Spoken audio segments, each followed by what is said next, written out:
नमस्कार मित्रों, मैं अमित पटेल आपका अपने इस न्यू एकेडमी परिवार में स्वागत करता हूं। तो मित्रों, कल हम लोगों ने सीरियल क्रॉप कंप्लीट कर लिया था और सीरियल में सब इम्पोर्टेंट क्रॉपें हो चुकी हैं। आज हम लोग स्टार्ट करेंगे पल्स क्रॉप। ठीक, तो पल्स क्रॉप की भी स्टार्ट करने से पहले आज हम लोग ने पल्स के बारे में जो जनरल चीजें होती हैं वो जानकारी कर लेते हैं। आज हम लोग स्टार्ट करेंगे पल्स क्रॉप के बारे में।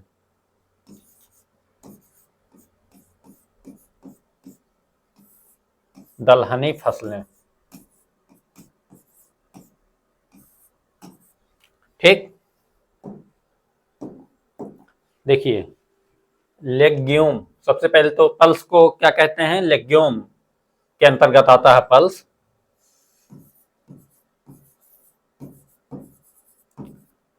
लेग्यूम, सबसे पहले तो ये जानते हैं लेग्यूम किस भाषा का शब्द है। तो लेग्यूम क्या है? लेग्यूम पुर्तगाली भाषा का शब्द है। पुर्तगाली, ठीक। लेग्यूम पुर्तगाली भाषा का शब्द है। आगे, दलहन की विशेषता क्या होती है? देखिए, दलहन जो है मुख्य रूप से प्रोटीन का स्रोत होता है। प्रोटीन का मुख्य स्रोत होता है दलहन।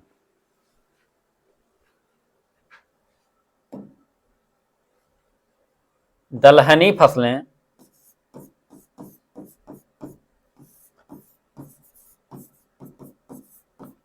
दलहनी फसलें प्रोटीन की मुख्य स्रोत होती हैं।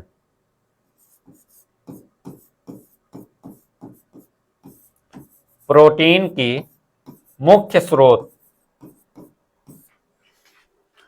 मुख्य स्रोत,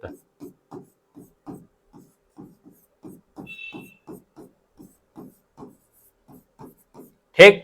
दलहनी फसलें क्या होती हैं? प्रोटीन का मुख्य स्रोत होती हैं। और प्रोटीन किससे मिलकर बना होता है? देखिए, प्रोटीन जो है एमिनो एसिड से मिलकर बना होता है। प्रोटीन का निर्माण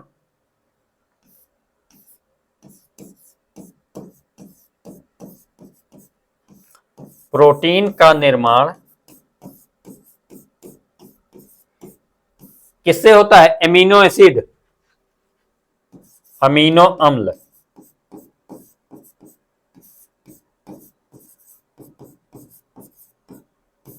अमीनो अम्ल की किस बंध से, किस बॉन्ड से मिलकर बना होता है? तो पॉलीपेप्टाइड बॉन्ड। अमीनो अम्ल के पॉलीपेप्टाइड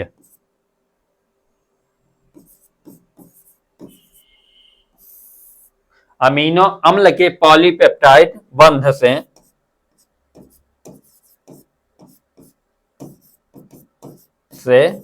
होता है।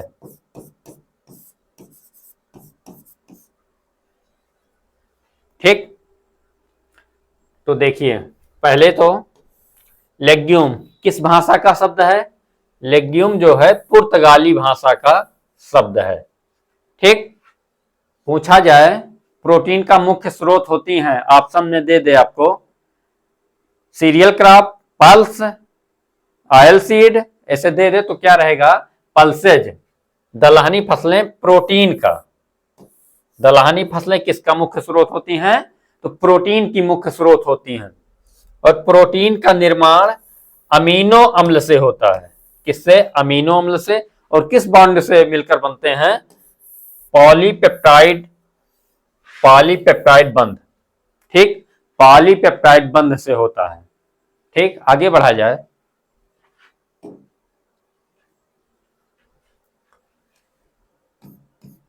देखिए, दलहनी फसलें जो होती हैं उनके जड़ों में गांठें पाई जाती हैं और उन गांठों में क्या होते हैं? राइजोबियम नाम के बैक्टीरिया होते हैं।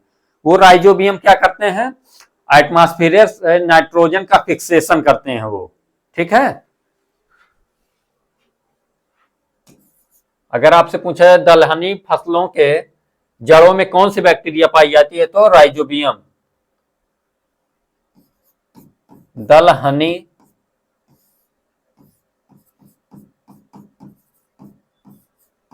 पौधों के जड़ों में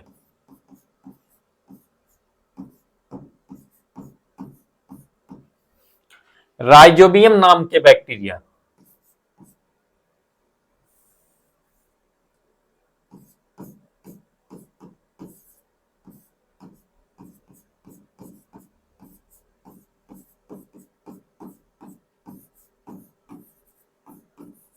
पहले देखिए, दलहनी फसलों की जड़ों में गांठें पाई जाती हैं और उन गांठों में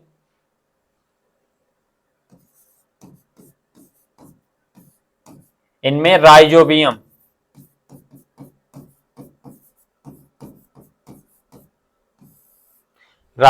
नामक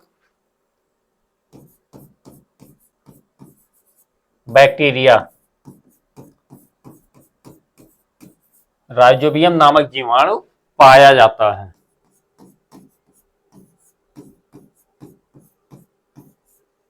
ठीक। और ये क्या करता है, राइजोबियम एटमॉस्फेयर से, वातावरण से नाइट्रोजन का फिक्सेशन करता है। ठीक। राइजोबियम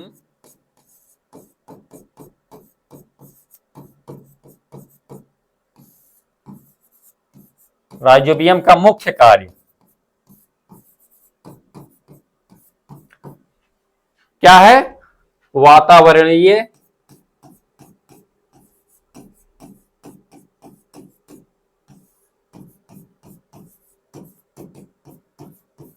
वातावरणीय नाइट्रोजन का स्थिरीकरण करना।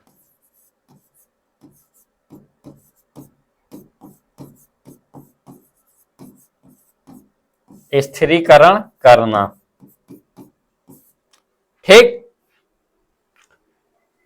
राइजोबियम नामक बैक्टीरिया पाया जाता है और इसका मुख्य कार्य है वातावरणीय नाइट्रोजन का फिक्सेशन करना। सभी दलहनी पौधों के जड़ों में पाया जाता है, लेकिन एक फसल है, एक कौन सी है? राजमा। इंपॉर्टेंट है, याद रखिएगा। राजमा नाइट्रोजन का फिक्सेशन नहीं करता है।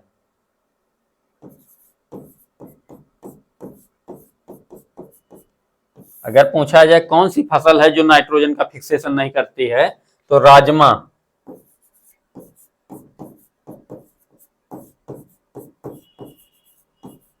नाइट्रोजन का स्थिरीकरण नहीं करती है।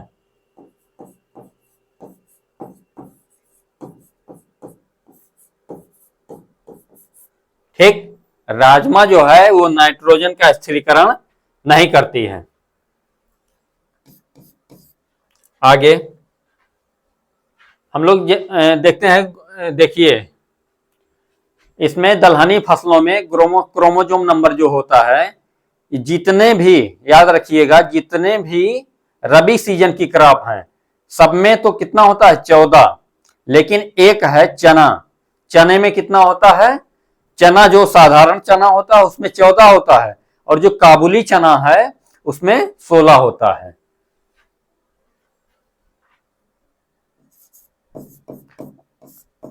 रबी की सभी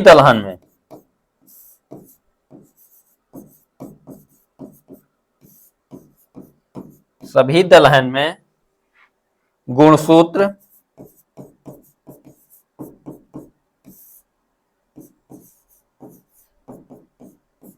टूयन कितना होते हैं? 14 होते हैं। गुणसूत्र 14 होता है। लेकिन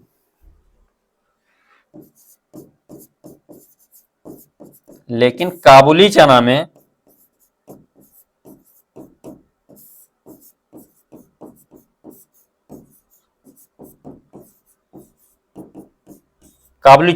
कितना होता है? 16 होता है। देखिए, दलहनी फसलों की जड़ों में गांठें पाई जाती है और उन गांठों में राइजोबियम नामक बैक्टीरिया, कौन सा? राइजोबियम नामक बैक्टीरिया पाया जाता है। और ये क्या कार्य करता है? वातावरणीय नाइट्रोजन का स्थिरीकरण करता है, वातावरणीय नाइट्रोजन का फिक्सेशन करता है राइजोबियम। और राजमा एक ऐसी फसल है, याद रखिएगा, इंपॉर्टेंट है, यही पूछा भी जाता है। राजमा जो है वातावरणीय नाइट्रोजन का फिक्सेशन नहीं करता है। कभी कभी तो ये प्रश्न पूछा जाता है कि राजमा की खेती के लिए कितने नाइट्रोजन की आवश्यकता होती है। वैसे नॉर्मली तो जितने भी दलहन है सब में कितना 25 से 30 किलोग्राम स्टार्टिंग में दिया जाता है, और राजमा एक ऐसी है जिसमें नाइट्रोजन लगभग 100 किलोग्राम नाइट्रोजन की आवश्यकता होती है। ठीक, क्योंकि ये नाइट्रोजन फिक्सेशन करता नहीं है, और जितने भी फसलें होती हैं दलहनी की वो नाइट्रोजन फिक्सेशन करती हैं, तो उनके स्टार्टर के लिए 25 से 30 किलोग्राम नाइट्रोजन की आवश्यकता होती है। ठीक, देखिए और आगे है, रबी की सभी दलहनों में गुणसूत्र की संख्या कितनी होती है? 14। जैसे मटर हुआ, मसूर हुआ, ठीक, इन सब में कितना होती है? ये रबी की हैं, इनमें कितना होता है? 2n 14 होता है। लेकिन रबी का ये भी है चना, काबुली चना, काबुली चना जो है ये भी रबी का है, लेकिन इसमें 2n कितना होता है? 16। याद रखिएगा कि काबुली चना में कितना होता है? 16। ठीक, आगे रबी की हो गई। अब आती है बारी किसकी? खरीफ की। खरीफ में कितना पाया जाता है? तो खरीफ के सभी दलहन में जितने भी खरीफ के होते हैं सब में गुणसूत्र की संख्या कितना होती है? सब में 22 होती है, लेकिन एक को छोड़ के। एक को छोड़ के कौन है वो? देखिए आगे, खरीफ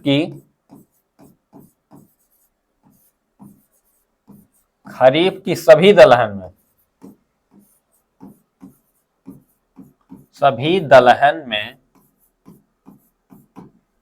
खरीफ की सभी दलहन में गुणसूत्र की संख्या गुणसूत्र 2n बराबर कितना होता है? 22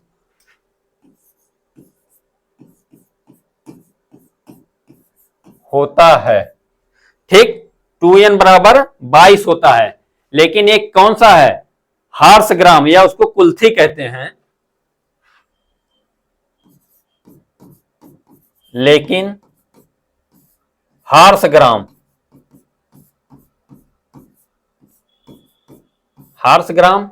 उसको क्या कहते हैं? किस नाम से जाना जाता है? कुल्थी। कुल्थी में 2n बराबर कितना होता है? 24। रबी की सभी फसलों में, रबी की सभी दलहनी फसलों में, ठीक, रबी की सभी दलहनी फसलों में गुणसूत्र की संख्या कितनी होती है? 24। लेकिन कुल्थी हार्स ग्राम जो है सभी दलहनों में 22 होती है, 22 होती है। ठीक, और हार्स ग्राम जो कुल्थी है इसमें कितना होता है? 24 होता है। ठीक, आगे अंकुरण की बात कर लेते हैं। देखिए अंकुरण भी सीजन के अनुसार जितने भी रबी की हैं, रबी की जितने भी दलहने हैं सब में कौन सा अंकुरण पाया जाता है? सब में हाइपोजियल अंकुरण पाया जाता है। लेकिन एक फसल है राजमा, राजमा में क्या पाया जाता है? इपीजियल अंकुरण पाया जाता है। सभी खरीफ की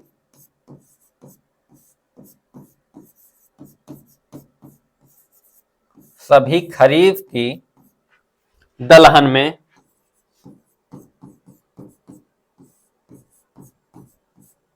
सभी खरीफ की दलहन में हाइपोजियल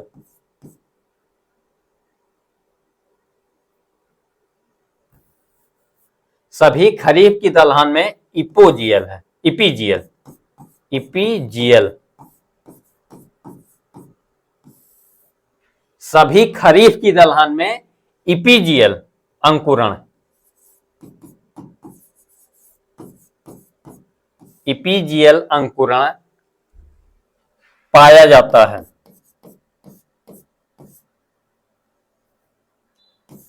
ठीक, पाया जाता है, लेकिन खरीफ में कौन सी फसल है एक ऐसी, लेकिन अरहर जो है,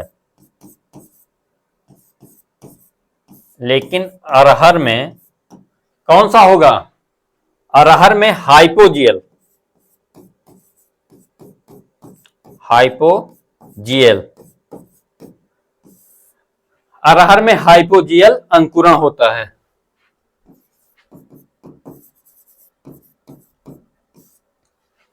ठीक।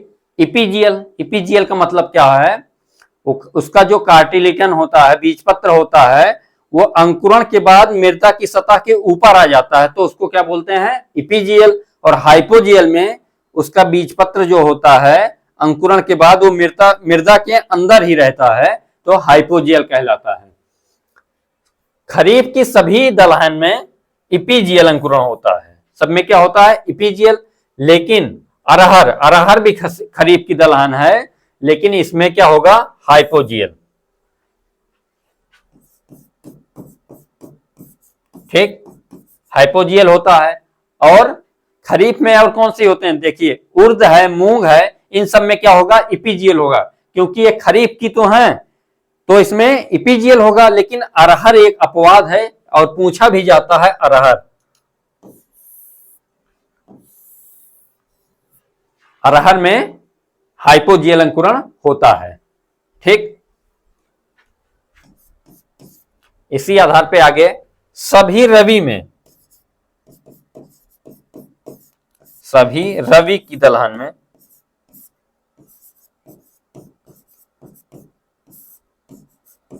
सभी रवि दलहन में हाइपोजियल,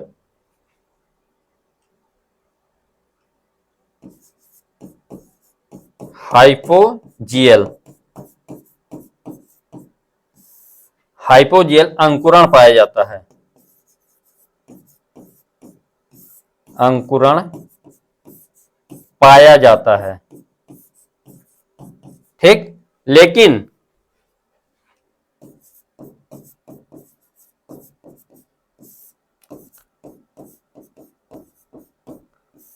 राजमा में, राजमा में क्या पाया जाता है, राजमा में इपीजियल होता है,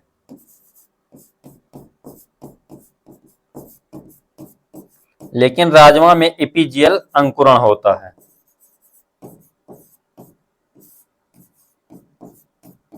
अंकुरण होता है।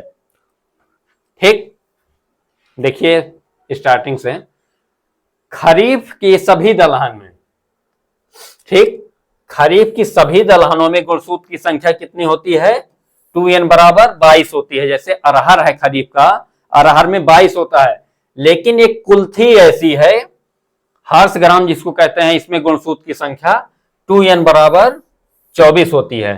ठीक, अगला पॉइंट है, खरीफ की सभी दलहन में, खरीफ की सभी दलहन में इपीजियल अंकुरण पाया जाता है, लेकिन एक अरहर ही एक ऐसा है, अरहर में क्या पाया जाता है, हाइपोजियल अंकुरण होता है। आगे, रवि की सभी दलहन में हाइपोजियल होता है, हाइपोजियल होता है, लेकिन राजमा, राजमा ही एक ऐसी फसल है जिसमें इपीजियल अंकुरण पाया जाता है। और देखिए हाइपोजियल अंकुरण और किसमें पाया जाता है, जितने भी ग्रेमनिकुल के अनाज होते हैं, सब में क्या होता है, सब अनाजों में हाइपोजियल अंकुरण पाया जाता है। ठीक, आगे,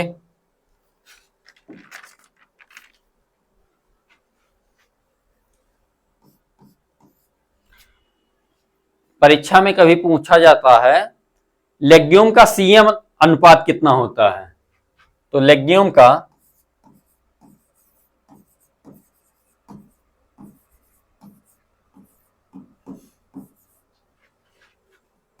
कितना होता है, लेग्यूम का सीएन अनुपात 20 से 30 अनुपात 1 होता है। कितना, 20 से 30 अनुपात 1 होता है लेग्यूम का।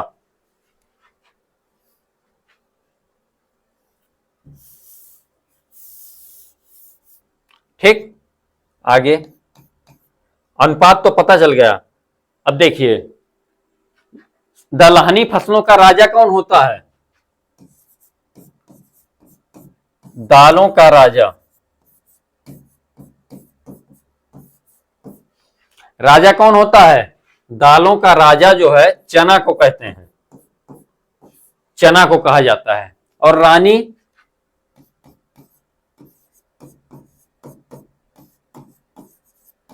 दालों की रानी।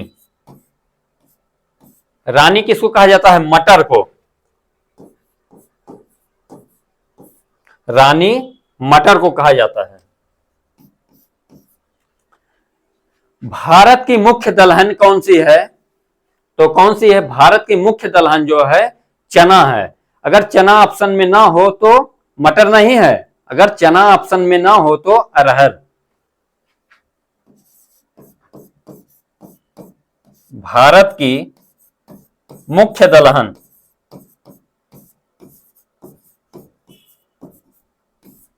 मुख्य दलहन क्या है? चना। अगर चना ना हो ऑप्शन में तो अरहर। अरहर। ये तो बात हो गई भारत की। और विश्व की बात करते हैं तो विश्व की मुख्य दलहन क्या है? राजमा।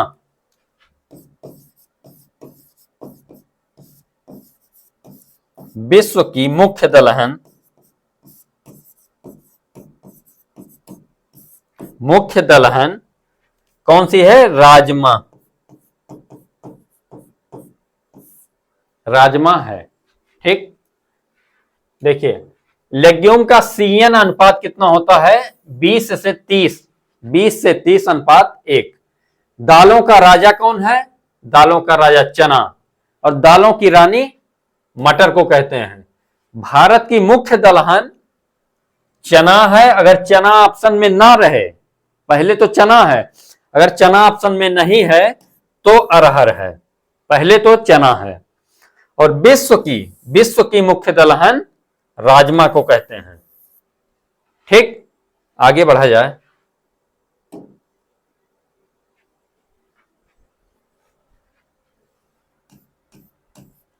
अगला पॉइंट है सभी दलहन,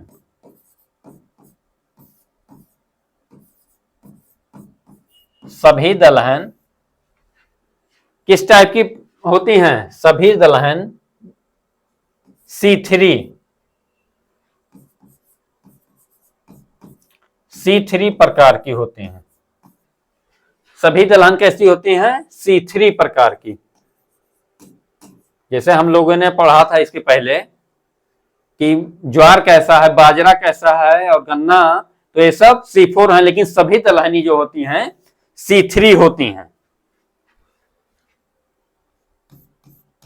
आगे सभी दलहनों में परागण, परागण की बात कर लेते हैं।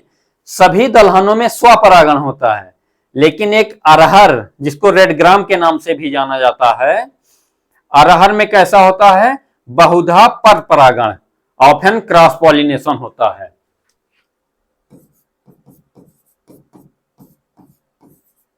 सभी दलहनों में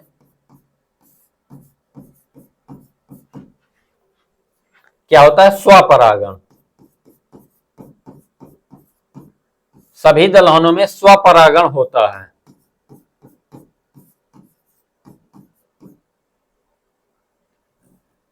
लेकिन अरहर एक ऐसी फसल है, लेकिन अरहर में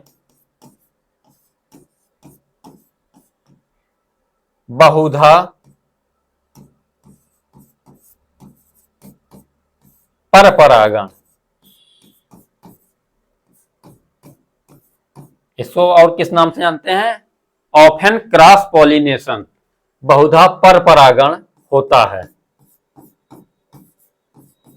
परपरागण होता है। ठीक। आगे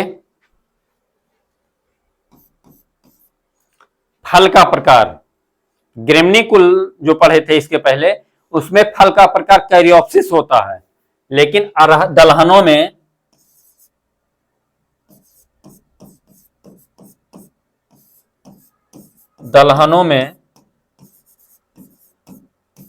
फल का प्रकार,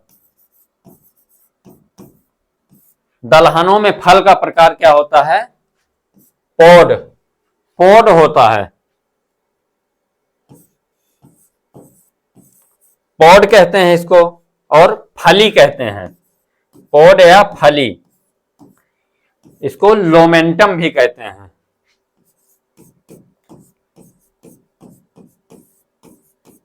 लोमेंटम, ठीक।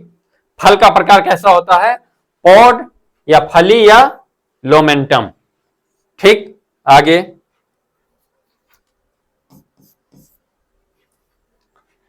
देखिए, दलहनों से एक इंपॉर्टेंट प्रश्न ये बनता है कि कैच क्रॉप के लिए कौन सी फसल सबसे उपयुक्त मानी जाती है। कैच क्रॉप, कैच क्रॉप का मतलब क्या होता है, कोई मेन क्रॉप किसी कारण अगर नष्ट हो जाती है तो उसके स्थान पर कम समय में उगने वाली फसल क्या कहलाती है, कैच क्रॉप कहलाती है। तो सर्वाधिक उपयुक्त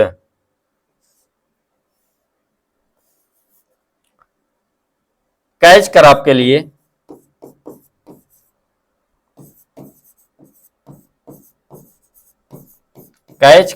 लिए सर्वाधिक उपयुक्त फसल, सर्वाधिक उपयुक्त फसल, उपयुक्त फसल, ठीक।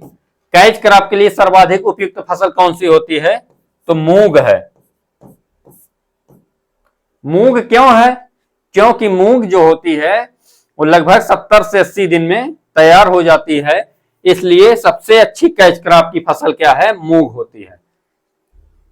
कैच के बाद एक आता है कवर, कवर क्रॉप, जो फसलें मिट्टी को ढके रहते हैं और मृदा क्षरण होने से रोकती हैं, ऐसी फसलें क्या कहलाती हैं, कवर क्रॉप कहलाती हैं। कवर क्रॉप, कवर क्रॉप के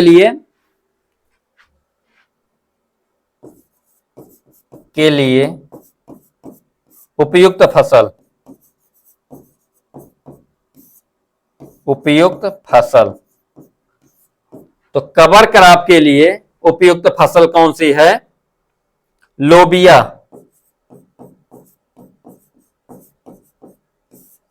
लोबिया होती है, इसको चावला भी कहते हैं, चावला के नाम से भी जाना जाता है, ठीक। ये चावला और लोबिया जो है इसकी एक और विशेषता है, ऐसी फसल जो कवर क्रॉप के लिए, चारे के लिए और ग्रेन के लिए और हरी खाद के लिए, इन चारों के लिए उगाई जाती है, कौन सी फसल है, चावला। चावला एक ऐसी फसल है जो 4 रूप में भी इसका प्रयोग किया जाता है। किसके किसके लिए, देखिए, ग्रेन के लिए, ग्रेन के लिए और ग्रास के लिए, ग्रास के लिए हो गया, और कवर क्रॉप, कवर क्रॉप हो गया, और उसके बाद ग्रीन मैन्योर,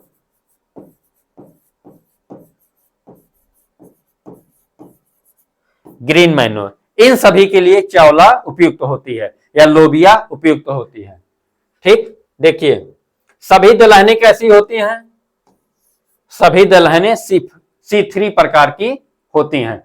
सभी दलहनों में कैसा परागण होता है, तो स्वपरागण, सभी दलहनों में स्वपरागण होता है। लेकिन अरहर एक ऐसी है जिसमें बहुधा पर परागण या ऑफन क्रॉस पॉलिनेशन होता है। दलहनों में फल का प्रकार क्या होता है, पॉड कहते हैं इसके फल को, फली कहते हैं या लोमेंटम भी कहा जाता है, ठीक। कैच क्रॉप के लिए सबसे उपयुक्त फसल मूंग है, कौन सी है, मूंग।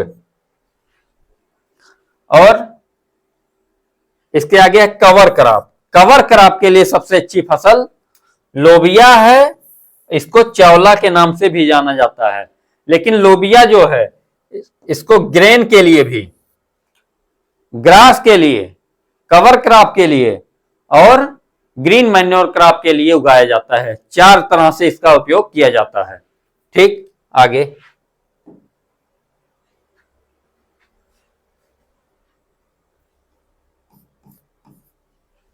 आगे अंतरराष्ट्रीय दलहन अनुसंधान, अंतरराष्ट्रीय दलहन अनुसंधान संस्थान ये कहाँ स्थित है? तो ये उत्तर प्रदेश के कानपुर में है और इसकी स्थापना कब हुई थी? 1982 में हुई थी। अंतरराष्ट्रीय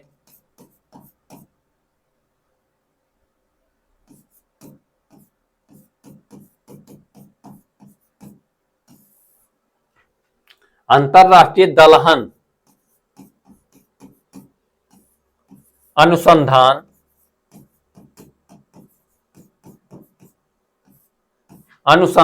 संस्थान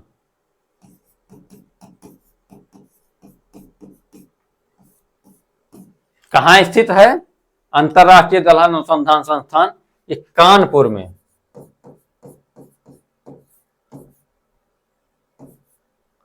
कानपुर में है और इसकी स्थापना कब हुई थी? 1982 में हुई थी। ठीक, स्थापना 1982 में हुई थी और कहां स्थित है? कानपुर में स्थित है।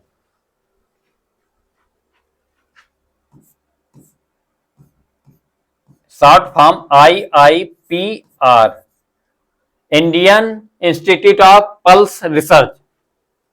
ठीक, आगे है, देखिए दलहन है तो इसमें एक पॉइंट होता है हार्वेस्टिंग इंडेक्स, आता है परीक्षा में, किस फसल का हार्वेस्टिंग इंडेक्स सबसे कम होता है? तो कौन सी फसल है? देखिए अरहर ही एक ऐसी फसल है जिसका दलहनों में हार्वेस्टिंग इंडेक्स सबसे कम होता है और कितना होता है? 19% होता है। सबसे पहले तो देख लीजिए हार्वेस्टिंग इंडेक्स किसने दिया था? हार्वेस्टिंग इंडेक्स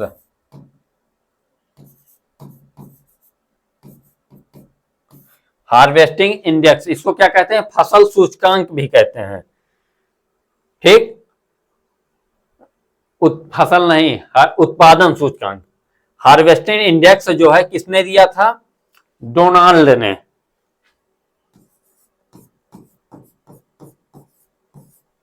डोनाल्ड ने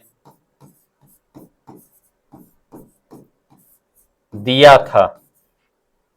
ठीक, हार्वेस्टिंग इंडेक्स इसका फार्मूला क्या होता है? देखिए हार्वेस्टिंग इंडेक्स बराबर क्या है? आर्थिक उपज, आर्थिक उपज अपान आर्थिक उपज के बाद जैविक उपज, जैविक उपज इंटू 100। तो आर्थिक उपज में क्या होता है? आर्थिक उपज तो वही होता है जो मनुष्य के लिए इंपॉर्टेंट होता है। आर्थिक उपज क्या है? जैसे किसी फसल है उसका दाना जो होता है, दाना क्या होता है उसका? वो आर्थिक उपज में है। जैविक उपज में दाना होता है प्लस बायोलॉजिकल पार्ट या चारा भी। देखिए दाना अपान आर्थिक उपज में तो दाना आ जाता है, जैविक उपज में दाना तो रहता है प्लस बॉटनिकल पार्ट जो होता है प्लस चारा भी इंटू 100। ठीक, इस फार्मूले से हार्वेस्टिंग इंडेक्स निकाला जा सकता है। अगर मान लीजिए जैसे गेहूं की फसल है उसका हार्वेस्टिंग इंडेक्स निकालना है आपको, तो आपको दे दिया गया एक गेहूं की फसल में उसका ग्रेन का उत्पादन या दाने का उत्पादन 30 कुंटल या 40 कुंटल है और भूसा का उत्पादन कितना है? 70 या 80 कुंटल है। तो ये 40 और ये 40 प्लस 70 80 जो भी है करके इंटू 100 करके निकाल लेंगे। ठीक, सबसे कम परीक्षा में जो पूछा जाता है सबसे कम हार्वेस्टिंग इंडेक्स दलहनों में किसका होता है? तो सबसे कम हार्वेस्टिंग इंडेक्स किसका होता है? किस फसल का दलहन में? अरहर का। अरहर। और कितना होता है? 19%। 19% होता है। जैसे 19% क्या है? जैसे अरहर है, उसकी फसल 1 कुंटल उसका पौधा ले लीजिए अरहर का, उसमें से दाना कितना निकलेगा? केवल 19 किलो ही दाना निकलेगा 1 कुंटल पौधे से। ठीक। तो अंतरराष्ट्रीय दलहन अनुसंधान संस्थान कहां स्थित है? कानपुर में, और स्थापना 1982 में। Indian institute of pulse research के नाम से जाना जाता है। हार्वेस्टिंग इंडेक्स, हार्वेस्टिंग इंडेक्स किसने दिया था? तो डोनाल्ड ने दिया था। इसका फार्मूला क्या होता है? आर्थिक उपज अपान जैविक उपज इंटू 100। सबसे कम हार्वेस्टिंग इंडेक्स किसका होता है दलहनों में? तो अरहर का होता है। अरहर का। और कितना है? 19%। ठीक। आगे।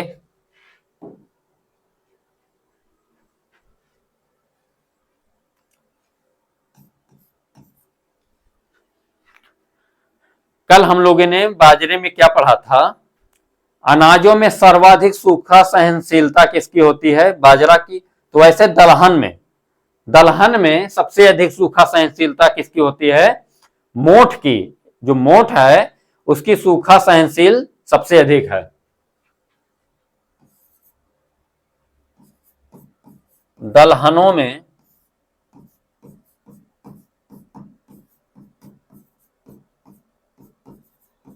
सर्वाधिक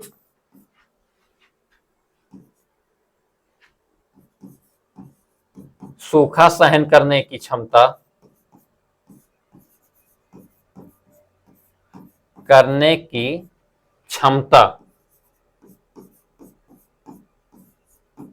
किसमें है? मोठ।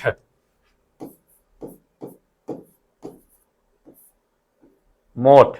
और ये मोठ कहां? मुख्यतः राजस्थान में उगाया जाता है। ये मोठ जो है मुख्यतः राजस्थान में उगाया जाता है। ठीक।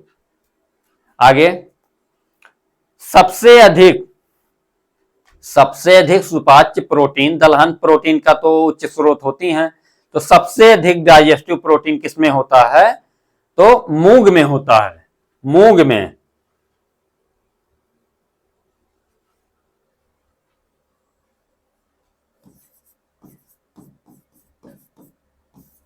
दलहन में सर्वाधिक पाचन प्रोटीन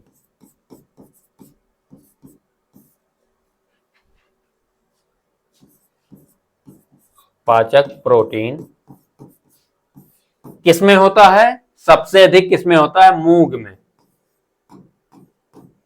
इसीलिए तो बीमार लोगों को डॉक्टर किसकी सलाह देते हैं? मूंग की खिचड़ी खाने की। सबसे अधिक पाचक प्रोटीन मूंग में होता है, वो आराम से पच जाता है, डाइजेस्ट आराम से हो जाता है। और दलहनों में सर्वाधिक फास्फोरस किसमें होता है? दलहनों में सर्वाधिक फास्फोरस किसमें होता है? उड़द में।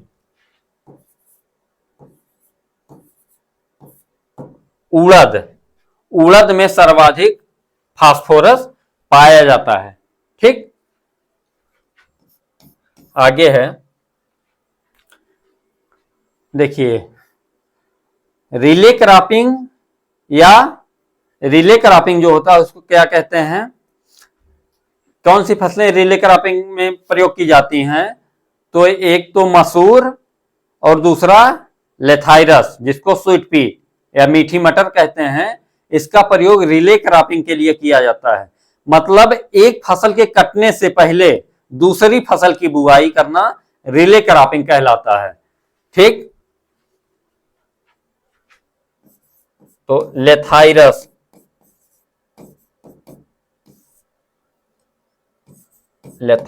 एवं मसूर, लेथाइरस में मसूर का उपयोग किसके लिए? उतेरा क्रॉपिंग, उतेरा क्रॉपिंग या रिले क्रॉपिंग, रिले क्रॉपिंग के लिए किया जाता है, के लिए किया जाता है, किया जाता है। ठीक, रिले क्रॉपिंग के लिए किया जाता है। रिले क्रॉपिंग आप लोग समझ गए हैं। जैसे मान लीजिए धान का फसल, धान का खेत है, धान के कटने से पूर्व उसके खड़ी फसल में कौन कौन से, लेथाइरस, इसको स्वीट पी भी कहते हैं, मीठी मटर कहते हैं, और मसूर, इनके बीज को क्या किया जाता है, उसमें छिड़क दिया जाता है, बुआई कर दी जाती है खड़ी फसल में, तो उसको क्या कहते हैं? रिले क्रॉपिंग या उतेरा फार्मिंग कहते हैं, उतेरा क्रॉपिंग कहते हैं। अगला एक पॉइंट है और परीक्षा में हमेशा पूछा जाता है कि लाइसिन की अधिकता दलहनों में पाई जाती है और मेथियोनिन की अधिकता किसमें पाया जाता है? अनाजों में पाए जाते हैं। ठीक, दालें लाइसिन की उच्च स्रोत होती हैं, लाइसिन की उच्च स्रोत,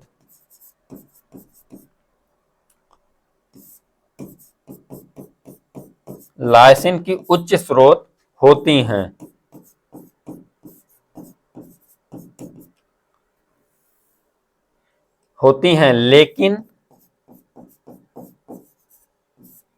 लेकिन अनाजों में लेकिन मेथियोनिन की कमी होती है,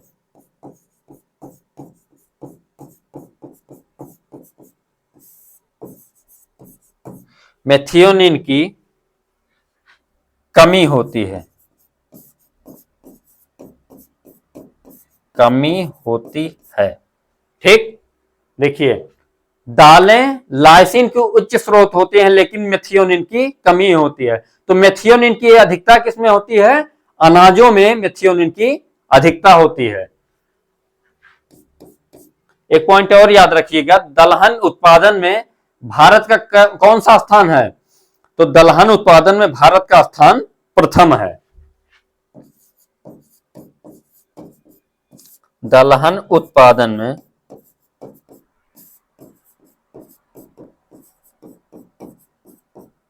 भारत का प्रथम स्थान है। ठीक, सबसे अधिक सूखा सहनशील कौन सी फसल है दलहनों में? तो मोठ है सबसे अधिक सूखा सहनशील करने की फसल। और अनाजों में कौन सी है? दलहन में मोठ है, अनाजों में बाजरा है।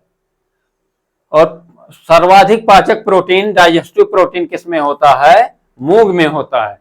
सर्वाधिक फास्फोरस उड़द में पाया जाता है। लेथाइरस और मसूर, अगर पूछा जाए कौन सी दलहन रिले क्रॉपिंग के लिए उपयुक्त होती है तो कौन सी? लेथाइरस या मसूर। लेथाइरस को कभी कभी मीठी मटर के नाम से भी पूछ लिया जाता है। दालों में लाइसिन की उच्च स्रोत है, दाल लाइसिन की उच्च स्रोत है, लेकिन मेथियोनिन की कमी होती है, और मेथियोनिन की अधिकता किसमें होती है? अनाजों में। दलहन उत्पादन में भारत का स्थान प्रथम है। ठीक, तो ये था सामान्य जानकारी दलहनों के बारे में।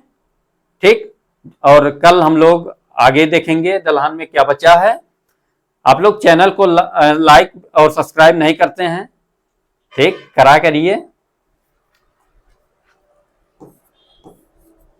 आज के लिए बस इतना ही।